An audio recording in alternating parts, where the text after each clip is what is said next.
Converted into equity shares. तो there are so many ways कि हम प्रेफरेंस को क्या कर सकते हैं, रिडीम कर सकते हैं। तो मुद्दा यह उठता है कि कौन सा प्रेफरेंस शेयर्स रिडीम होगा, रिडीमेबल वाला कि नॉन रिडीमेबल वाला। रिडीमेबल वाला प्रेफरेंस शेयर्स रिडीम किए जा सकते हैं। रिडीम मतलब पे बैक करना है, वापस करना है। अब मुद्दा उठता है कि सर व्हाट अबाउट फंड्स। अब भाई कंपनी के पॉइंट ऑफ व्यू से सोचो, पैसे हवा से तो आते नहीं है, कंपनी के पास पैसे तो होने चाहिए ना रिडीम करने के लिए। तो पैसे आएंगे कहां से?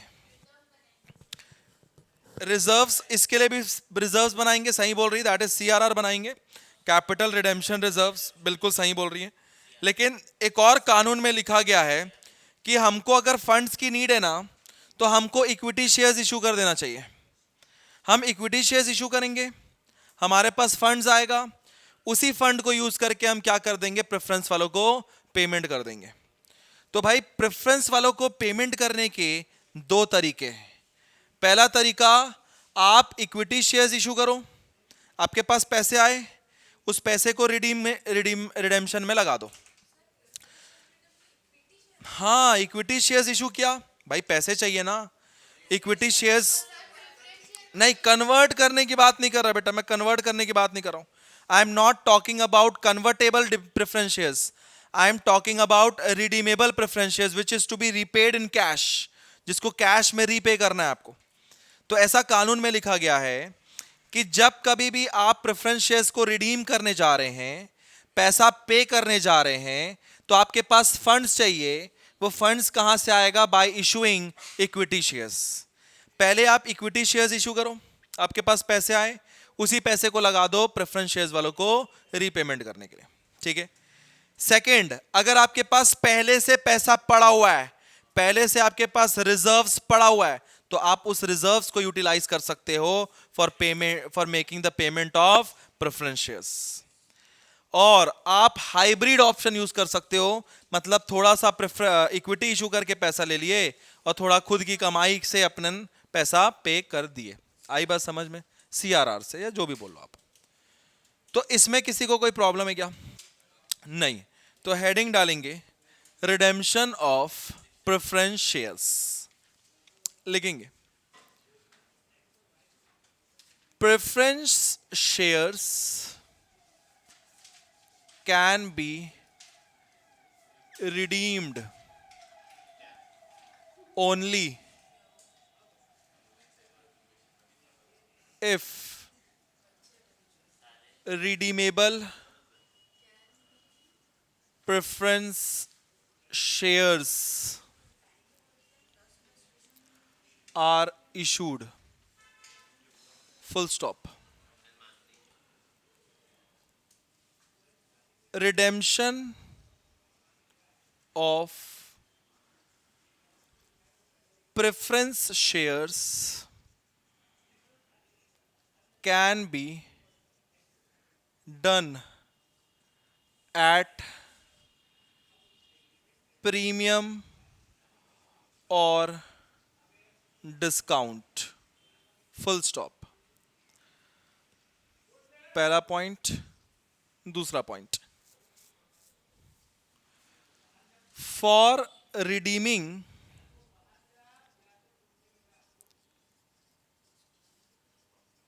preference shares, for redeeming preference shares, the money can be used, the money can be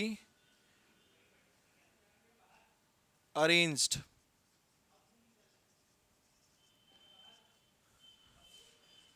number A, by issuing equity shares, by utilizing its own funds, number C, by A and B both.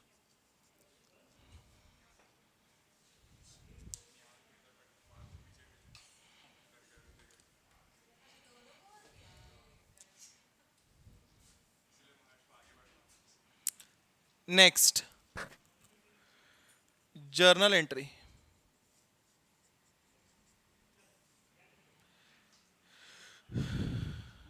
Journal entry number 1, preference share, ऐसा लिख लेते हैं। हाँ भाई हाँ, 15% redeemable preference shares debit,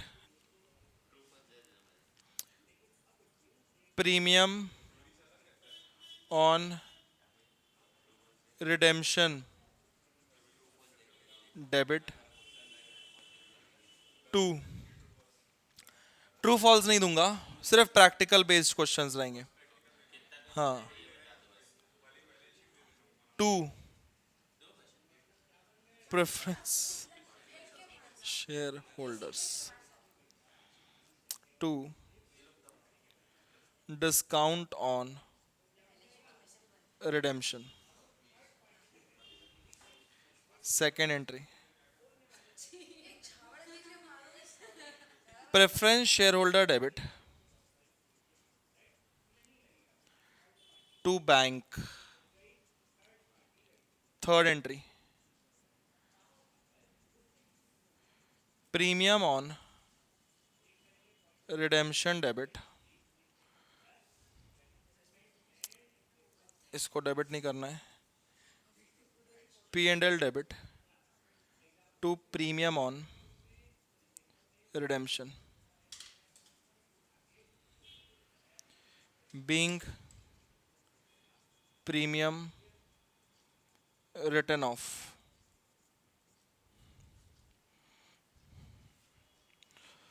being premium return of.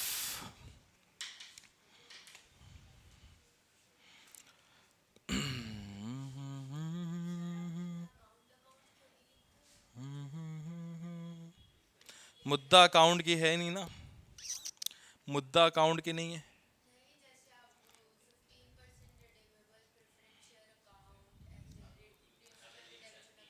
लिखना चाहिए, बिल्कुल लिखना है, ऐसा कोई कंपल्शन नहीं है।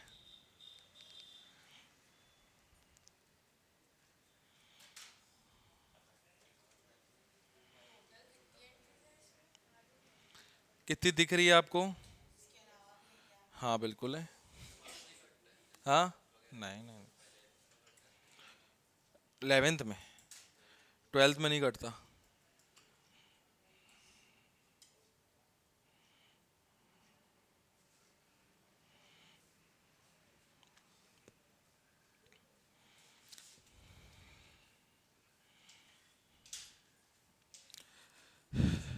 नेक्स्ट लिखो, क्या बोल रही है?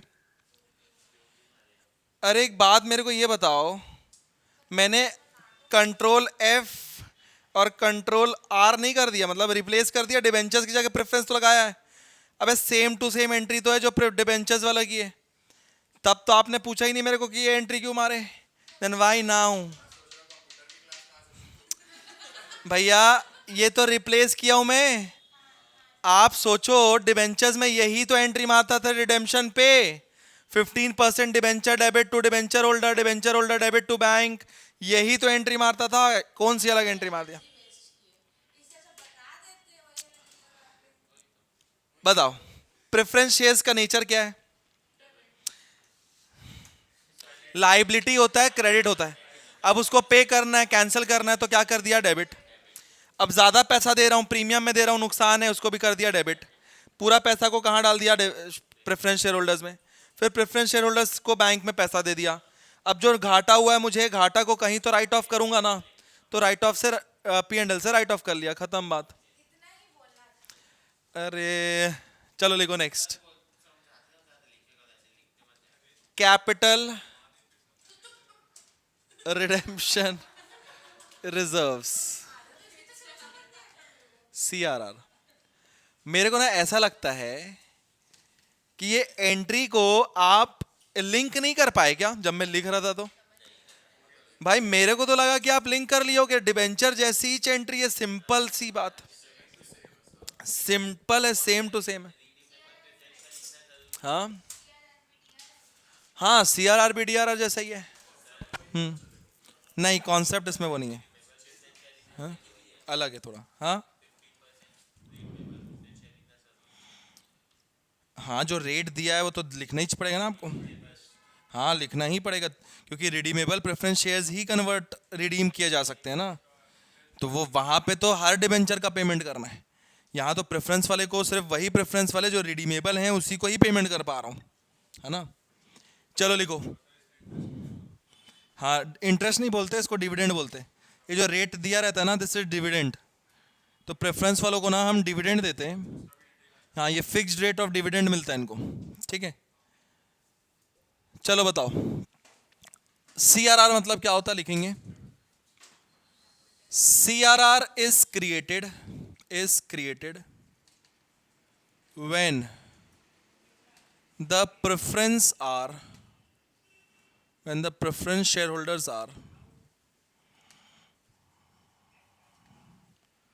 redeemed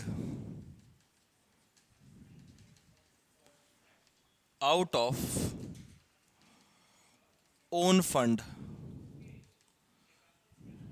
full stop। देखो, प्रेफरेंस को रिडीम करने के कितने तरीके हैं। या फिर आप इक्विटी शेयर्स इशू करके कर लो, या फिर खुद के पैसे से कर लो, या फिर आप थोड़ा सा इक्विटी थोड़ा सा खुद का पैसा लगा के रिडीम कर लो। हम सीआरआर कब बनाएंगे, जब हम खुद का पैसा लगा रहे हैं। अगर हम इक्विटी शेयर इशू कर रहे हैं, तो हमको सीआरआर बनाने की जरूरत नहीं है। अगर हम खुद के पैसे से रिडीम कर रहे हैं तो हमको सीआरआर बनाना जरूरी है।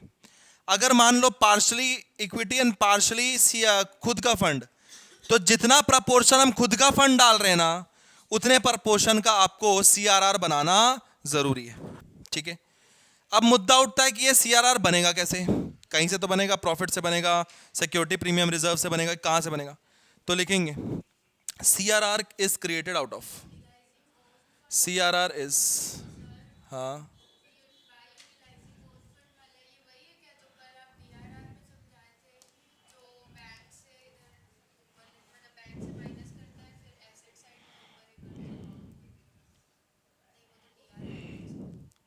CRR is created out of, अबे तो तू खुद ही समझ गई कि वो डीआरआई था।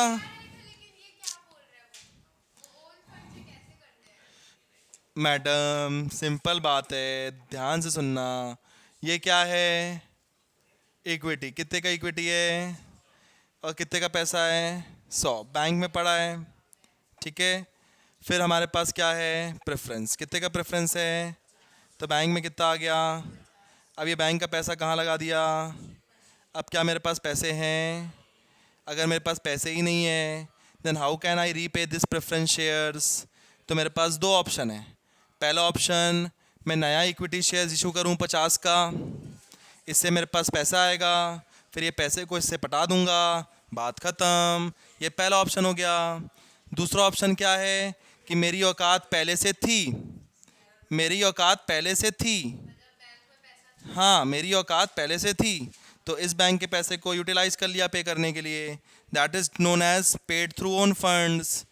मान लो, अब दूसरी बात, मान लो मेरी औकात सिर्फ 30 रुपए की थी, 150, अब पटाना कितना है, 150। तो मैंने क्या किया, 20 रुपए का और इक्विटी शेयर्स किया, तो ये 50 हो गया। फिर ये 50 को यूटिलाइज कर लिया प्रेफरेंस के लिए। That is called third part, थोड़ा सा इक्विटी थोड़ा सा खुद का फंड। सिंपल बात है। अब मेरे को एक बात बताओ, मैं ना आप लोगों को बहुत प्रो समझ रहा हूं, इसलिए ना मैं चीज़ों को सिर्फ ऊपर ऊपर बता रहा हूं। आप समझो, इतने टाइम से अकाउंट्स पढ़ रहे हो, अगर आप इस चीज़ को विजुअलाइज नहीं कर पा रहे हो तो इतना बड़ा प्रॉब्लम है आप में। ऐसे कैसे विजुअलाइज गलत हो जा रहा है। मैं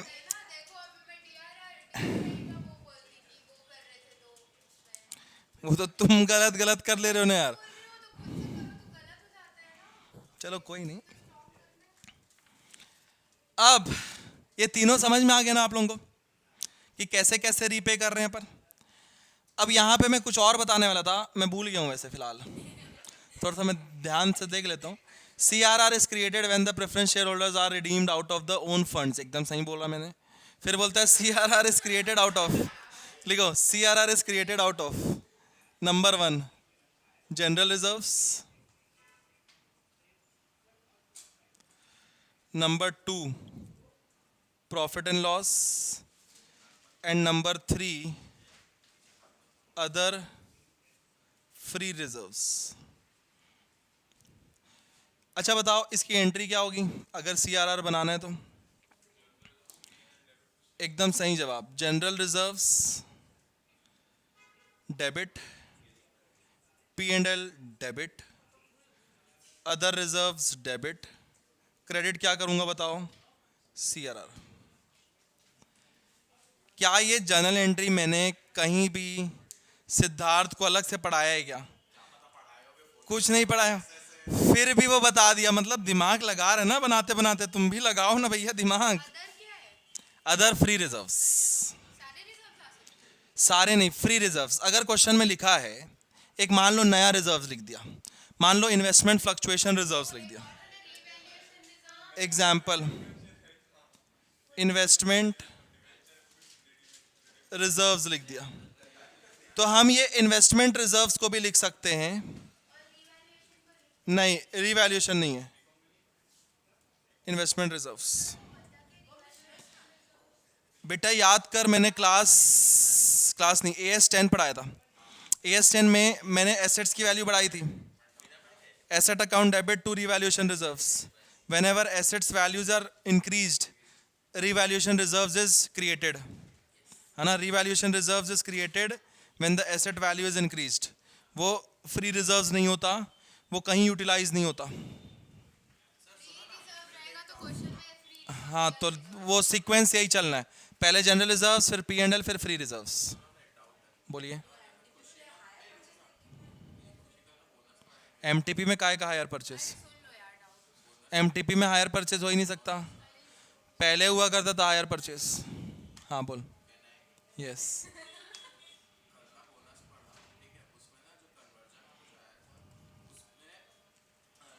बोनस में कोई कन्वर्जन ही नहीं है,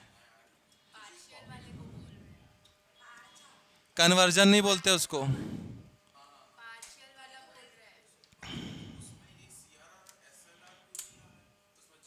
SLR होता ही नहीं कुछ, क्या होता है SLR? हाँ पहले, फिर से बोल, फिर से बोल, फिर से बोल।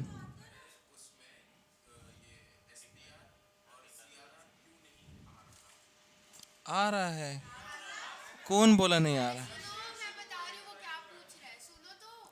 कौन बोल रहा है नहीं आ रहा है?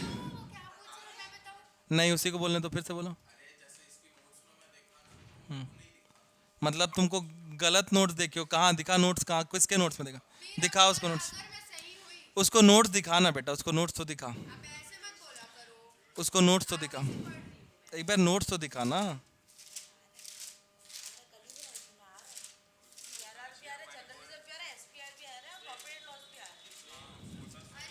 बेटा उसको नोट्स दिखाना, बेटा नोट्स तो दिखा दे उसको।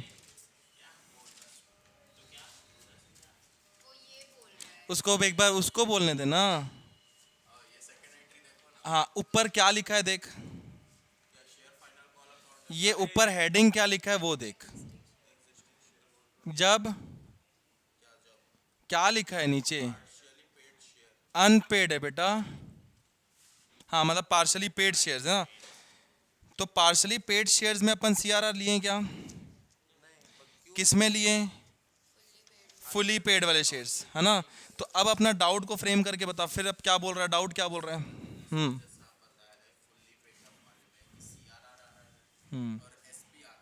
बिल्कुल। हाँ तो ये अब जेन्युइन डाउट पूछा ना तू।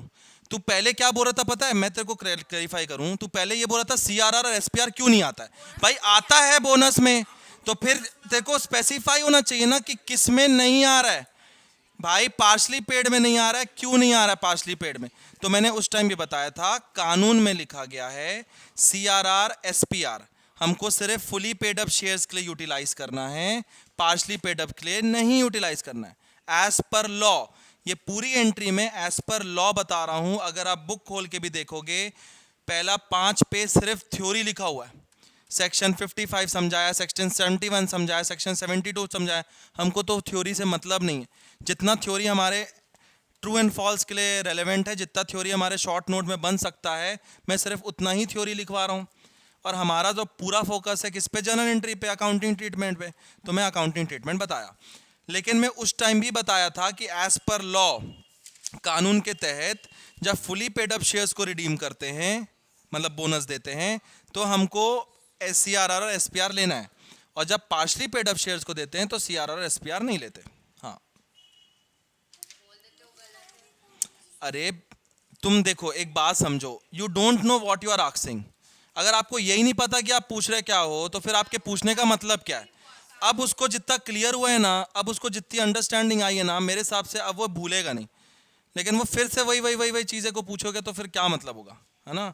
तो आप जब पूछते हो हमेशा याद रखना, when ever you ask anything, जब कभी आप किसी से पूछते हो, बी स्पेसिफिक। आप क्या बोले कि सीआरआर एसपीआर क्यों नहीं आता? मैं बोला यार कैसे नहीं आता, वो तो आता है। तो अब आपको समझ में आ रहा है कि that partially paid up shares में नहीं आता है। Your question should be specific ना।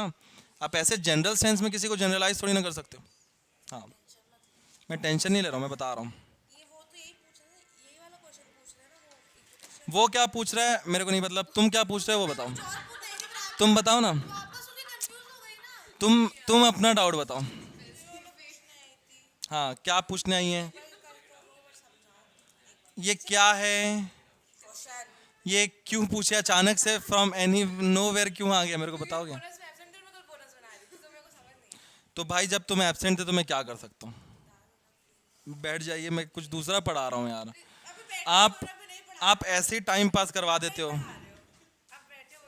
बैठना बैठना बेटा, मैं 5 मिनट और है, बाद में बताऊंगा। अन्याय कुछ नहीं किया मैं। आप लोग ना एक चीज को ना समझते नहीं हो कि भैया मैं यहाँ चैप्टर दूसरा पढ़ा रहा हूँ, अचानक से फ्रॉम नोवेयर आपने ये पूछा, चलो ठीक है, मैंने डाउट को एंटरटेन किया, मैंने बताया। वो अचानक से क्वेश्चन ही लेके आ गई, बना के दिखा दो मेरे को इसको फिर से। अब ठीक है, तुम अगर क्लास अटेंड करते तो मैं बना के भी दिखाता, लेकिन तुम क्लास ही अटेंड नहीं किया, फिर से बना के दिखा दो, ऐसे थोड़ी ना। तो जो इन लोग बैठे, इन लोग पागल हैं जो क्लास अटेंड किए, पढ़े और फिर से तुम्हारा टाइम पास सुने यहाँ पे बैठ के। अरे तो भाई सीधा सीधा हिसाब है। आप ये लोग पागल है जो क्लास अटेंड कर रहे हैं, अब मैं तुमको बताऊंगा, इनका टाइम वेस्ट नहीं होगा क्या बताओ? तो बाद में पूछ लो ना मेरे से, बाद में पूछ लो। आप सिंपल डाउट पूछो, मैं डाउट क्लियर कर रहा हूँ, और क्या। आप क्वेश्चन ही सॉल्व करवा दो बोलोगे तो कैसे चलेगा यार? तो 2 एंट्री वो पूरा सॉल्यूशन है भाई, वो क्वेश्चन का 2 एंट्री ही सॉल्यूशन है। चलो, छोड़ने के मूड में नहीं हूँ, आप लोग थोड़ा सा गलत डायरेक्शन में जा रहे हो। देखो वो दोनों लिख लिए ना। अगर मेरे को सीआरआर बनाना है तो सीआरआर में कैसे बनाऊंगा? Using general reserves, using profit and loss and using other investment reserves अगर हो तो, ठीक है। और सीआरआर कब बनाना है? जब अपन खुद के पैसे से रिडीम कर रहे हैं, पे ऑफ कर रहे हैं, ठीक है। अब मैं एक क्वेश्चन दे रहा हूँ, एक एग्जाम्पल दे रहा हूँ, आपको इसका आंसर बताना है। जैसे मान लो मेरे पास 10% रिडीमेबल प्रेफरेंस शेयर्स हैं, 10,000 at the rate face value 10 each, redeemable eight ₹12 पर share, full stop. Pass entry, case number 1, if redemption is done by issuing, of course, equity shares at the rate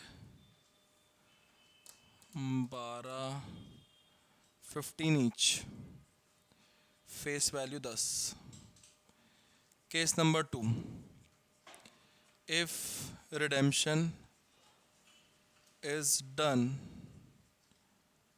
out of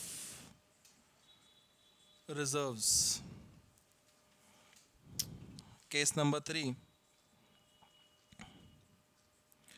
if redemption is done issuing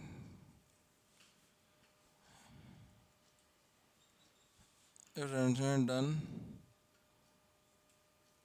out of reserves, rupees 20,000 and issuing 1,15,000, issuing equity shares of rupees 15 each, face value 10 रुपये. देखो तीनों case एक ही example में मैंने set कर दिया है. अगर आप ये एग्जाम्पल समझ गए मतलब आप पूरा केस समझ जाओगे कि how to redeem a debenture preference shares. ठीक है.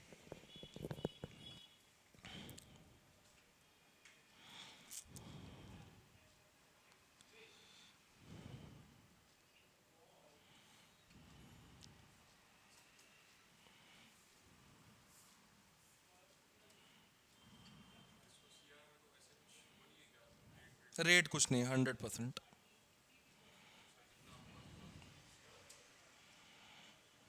जैसे DRR 10% था ना, CRR ऐसा कुछ नहीं, 100% CRR. जितना प्रेफरेंस को आप रिडीम कर रहे हो बताऊंगा. अभी 3 केस है ना, तीनों केस में अपन एंट्री करेंगे ना, आपको समझ में आ जाएगा. वो एंट्री में ही मैं सब चीज़ बता दूंगा आपको. देखो बताऊं,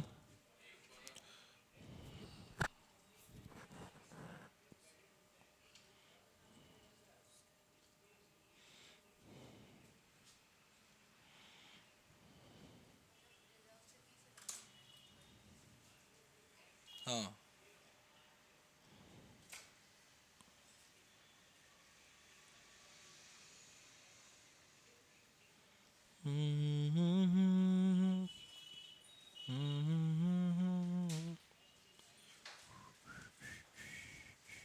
चलो यार सुनो यार, कहानी ऐसी है कि हमको कितने शेयर्स रिडीम करने हैं?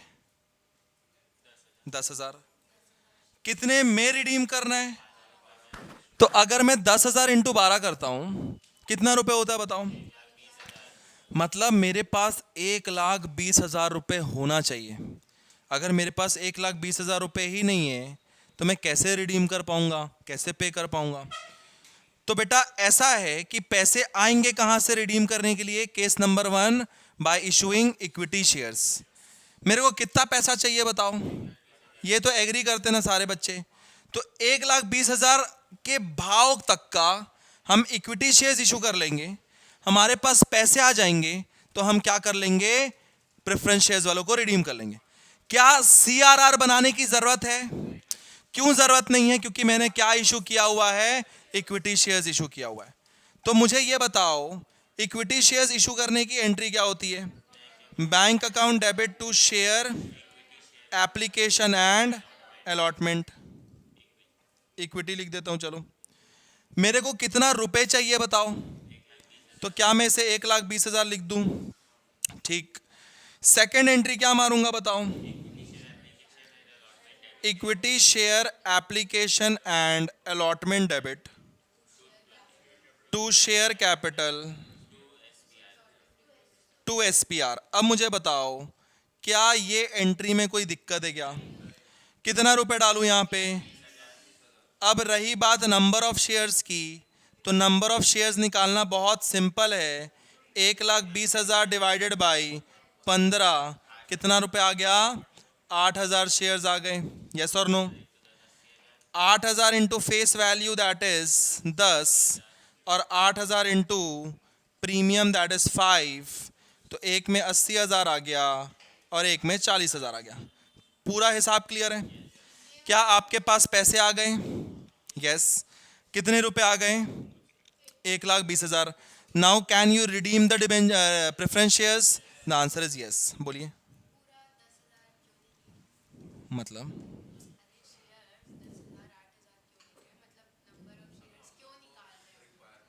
एक बात बता, मुझे कितना पैसा चाहिए वो बताओ। ये जो नंबर ऑफ शेयर्स, ये जो नंबर ऑफ शेयर्स है ना, ये प्रेफरेंस वाले हैं। ज़रूरी नहीं है जितने प्रेफरेंस वाले हैं उतने ही इक्विटी वाले भी हों। आप ये देखो कि आपको पैसे कितने चाहिए। 10,000 इंटू 12 दैट इज 1,20।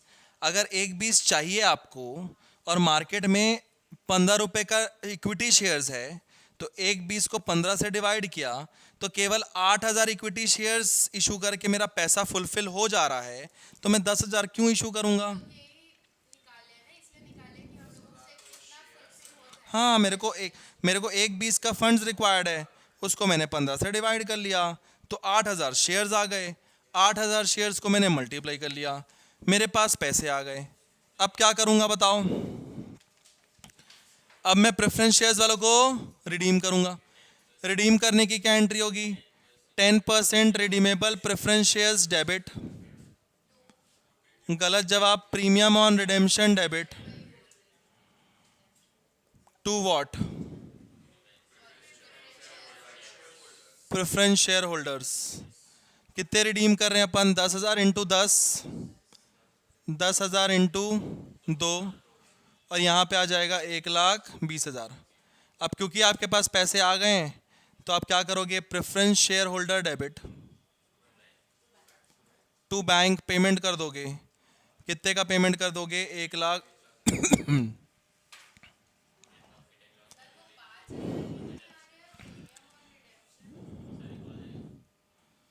अरे हाँ, ओके ओके ओके, ठीक ठीक ठीक। लो, पांचवी एंट्री क्या करेंगे अपन? P and L account debit premium on redemption. हाँ, क्या बोल रही थी बता, फिर से बोल।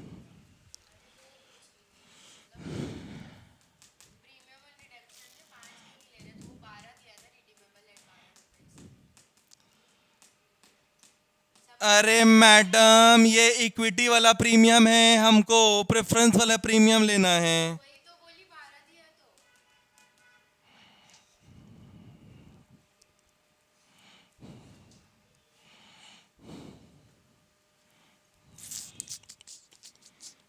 कोई बात नहीं, ऑल इज वेल।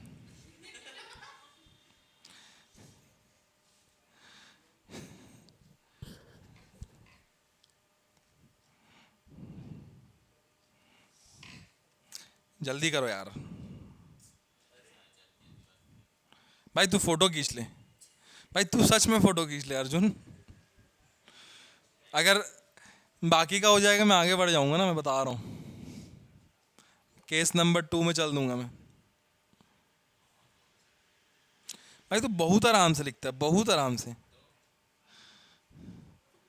ऐसे में पेपर छूट जाएगा तेरा, यही बोलना चाह रहा हूँ मैं।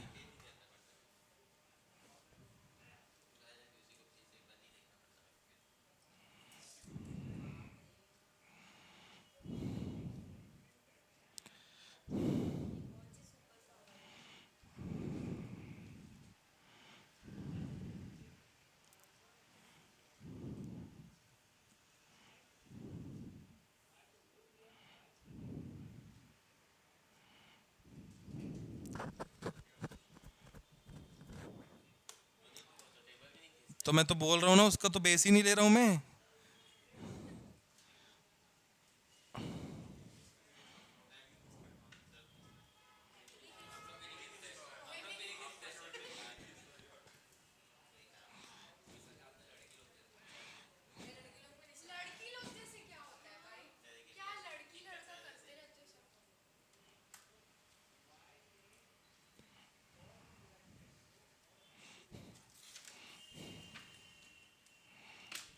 वो तो तोड़ दिया मैं।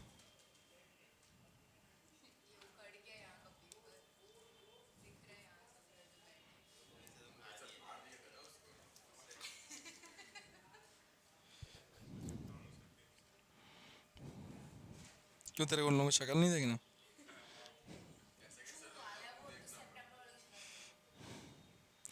देखो यार, कहानी अब अगली वाली चलते हैं, जल्दी करो यार। सेकंड में हम पैसा कहाँ से पे कर रहे हैं? खुद के पैसे से पे कर रहे हैं, हमारे पास खुद की औकात थी, है ना? तो यहाँ पे CRR आएगा, एकदम सही जवाब है।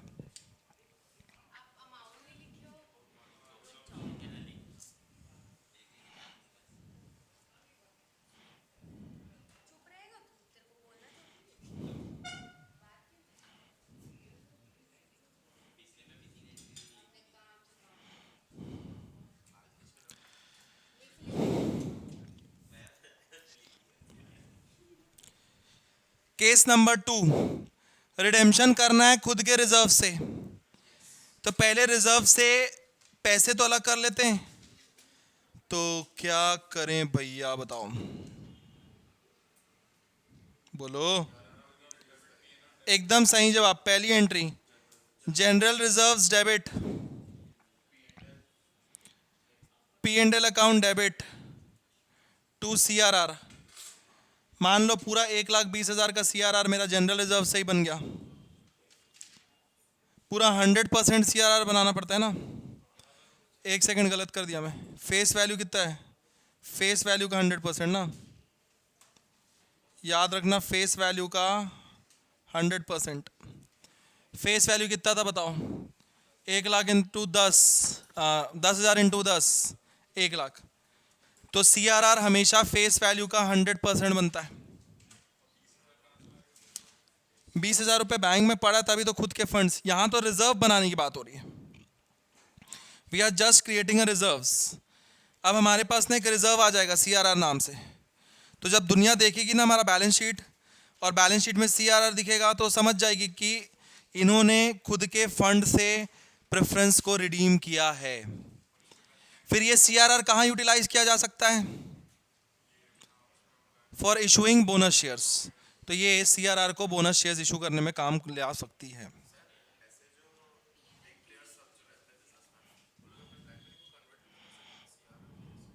नहीं ऐसा कुछ नहीं, नहीं नहीं नहीं।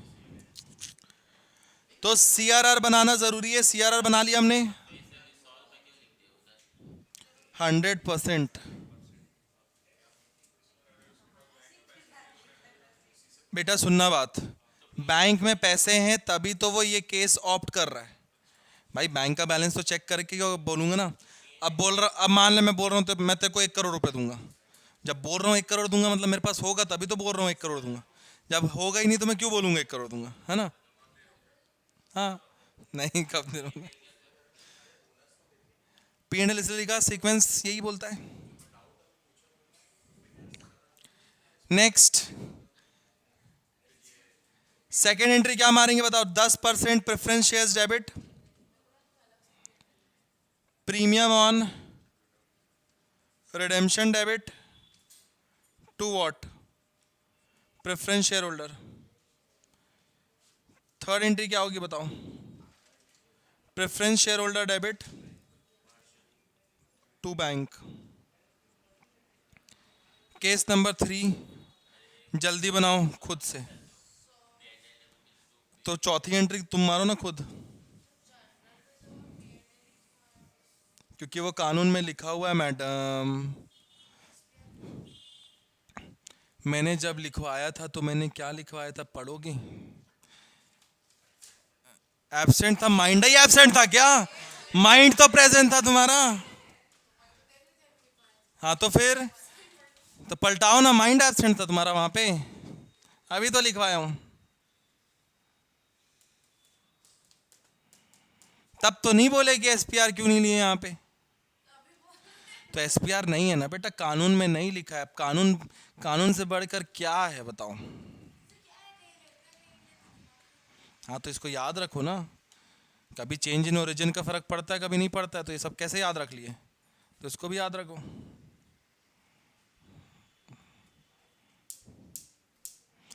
जब मेरे को याद है, तुमको भी याद होना चाहिए। 10 साल से पढ़ा रहा हूं, मत बोलना अभी आया ये टॉपिक अभी आया है ना। फालतू बात नहीं करना मेरे सामने। हाँ तो भाई पढ़ क्या है, तो पढ़ा भी तो पा रहा हूँ ना।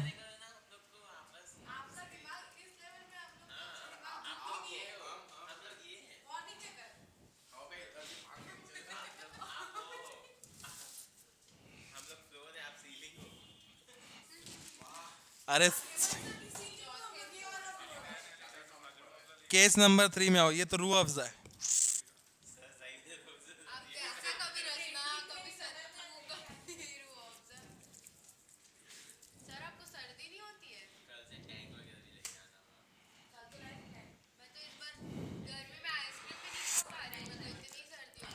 तेरे को साइनस है क्या?